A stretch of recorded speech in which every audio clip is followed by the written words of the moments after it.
Complete করে এবং ওনাদের টিমেই কিন্তু সিলভার ডিরেক্টর তৈবুর রহমান ভাই এবং ওনাদের টিমেই আছে নুর ইসলাম ভাই। তো এখানে দেখেন ওনারা লাগাতার কাজটা করছে এবং 8 থেকে 10 মাসের মধ্যে এখানে ভালো একটা ইনকামে চলে গেছে। যেমন খোরশেদ ভাইয়ের প্রথম ব্রোঞ্জ হওয়ার পর চেক ছিল 14,500, বাসেদ ভাইয়ের লাস্ট যে চেকটা ছিল 23,000 টাকা প্লাস। তো দেখেন আমরা অনেকেই জানি গার্মেন্টসের বেতন বাড়ানোর জন্য আমরা অনেকেই কিন্তু অনেক আন্দোলন করছি। তো আন্দোলন করে কত টাকা বাড়ছে? সর্বোচ্চ 5,000। কিন্তু ওনারা আন্দোলন না করে এই 10টা মাস কাজ করে গেছে, মিনিমাম বেতন বাড়ছে ওনাদের 15,500 টাকা, 15,000 টাকা। তো রাস্তায় এমনি দৌড়াদৌড়ি না করে যদি কাজ করে যান, আপনার যোগ্যতা বাড়ার টাকা এমনি এমনি আপনার কাছে চলে আসবে। তো যাই হোক, এখানে আমি আরো দুজনকে ডেকে নিব, যদিও আমাদের সময় সংক্ষিপ্ত, তাদের সংক্ষিপ্ত শুভেচ্ছা বক্তব্যের জন্য। এর মধ্যে আমি প্রথমে ডেকে নিব আমাদের এখান থেকে এমডি লাবিব হাসান স্যারকে, প্রোডাকশন ম্যানেজার এবং আমাদের বেসিক সিস্টেমে গোল ডিরেক্টর। সবাই করতালি দিয়ে তাকে সম্মানিত জানাবেন।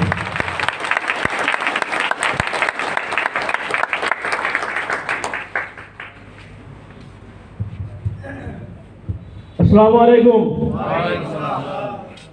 Good morning. সাউন্ডটা ক্লিয়ার হচ্ছে না। যে সংখ্যার লোক আছে আমাদের এখানে, আমরা যদি গুড মর্নিংটা বলি তাহলে যেখানে গ্লাস আছে গ্লাসটা ফাটিয়ে যাওয়ার মতো শব্দ হবে। আসলে আমরা আরেকবার বলবো গুড মর্নিং। থ্যাংক ইউ, ধন্যবাদ। আসলে আমরা আশুলিয়া থেকে আসছি। আসলে আমার নাম মোহাম্মদ লাবিব হাসান লাখু। বর্তমানে ডিএসএল গ্রুপে গার্মেন্টস সেক্টরে প্রোডাকশন ইনচার্জ হিসেবে আমি জয়েন করতে আসি। আসলে ভেস্টিজে আসার মানুষের একটা তো কারণ আছে। গার্মেন্টস এমন একটা জায়গা যেখানে ঢুকলে আর বাইরে হওয়া যায় না। রাইট না রং? আসলে দেখলাম যে সিস্টেম আমরা কাজ করি গার্মেন্টসে, রাত্রে যদি বাসায় যাই, আমার উপর লেভেল যে স্যার আছে যদি ফোন করে বলে দেয়, ফোন করে যদি বলে লাবিব সকালবেলা তোমার আর আসার দরকার নেই, তাহলে আর আমি আসতে পারবো না, আর আমি আন্দোলন করতে পারবো না। একটা ওয়ার্কারকে যদি বলে দেওয়া যায় তুমি আর আসো না, সেই স্যার আছে, অনেক ডিপার্টমেন্ট আছে, তাদের কাছে যা সে বলতে পারে যে আমার কি কারণে বাইর করে দেওয়া হচ্ছে, তখন আন্দোলন একটা সম্মুখীন হয় গার্মেন্টস সেক্টরে। রাইট না রং? তখন যখন দেখলাম আমি ভেস্টিজ এমন একটা প্ল্যাটফর্ম যেখানে আমি স্বাধীনতা, নিজ স্বাধীনতা, আমি আসলে আমার কেউ বলতে পারবে না, না আসলেও বলতে পারবে না, আমি আমার স্বাধীনতা কাজ করতে পারবো।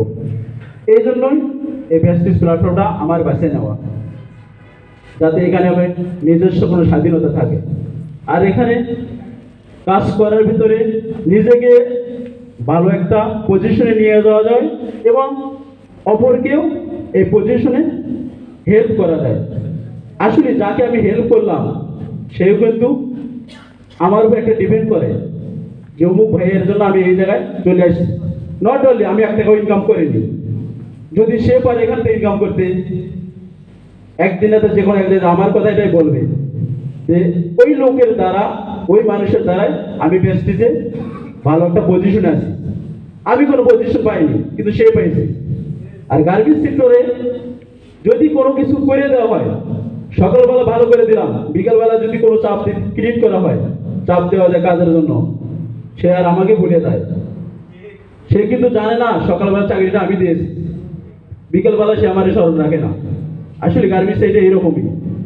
আর এখানে তার উল্টোটা, সকাল বিকাল সন্ধ্যা যখন তখন হেল্প করবেন, আজীবন আপনার জন্য দোয়া করবে। কারণ এই প্ল্যাটফর্মটা এইরকমই, এই জন্যই এই প্ল্যাটফর্মটা বেছে নেওয়া আমার জন্য। আসলে এখানে আমার অনেক স্যার আছে, তারা কথা বলবে, আমি দীর্ঘায়ু করবো না কথাটা।